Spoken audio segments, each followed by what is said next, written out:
اور میرا تم پر کسی طرح کا زور نہیں تھا. ہاں میں نے تم کو گمراہی اور باطل کی طرف بلایا تو تم نے جلدی سے اور بے دلیل میرا کہنا مان لیا.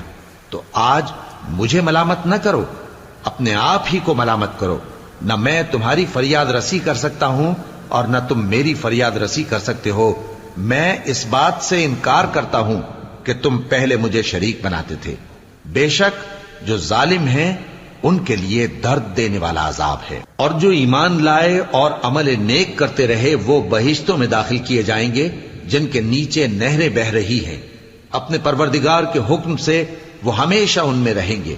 وہاں وہ ہر ملاقات پر ایک دوسرے کو سلام کہیں گے. کیا تم نے نہیں دیکھا کہ اللہ نے کلمہ طیبہ کی کیسی مثال بیان فرمائی ہے؟ وہ ایسی ہے جیسے پاکیزہ درخت جس کی جڑ مضبوط ہو اور شاخیں آسمان میں پھیلی ہوں.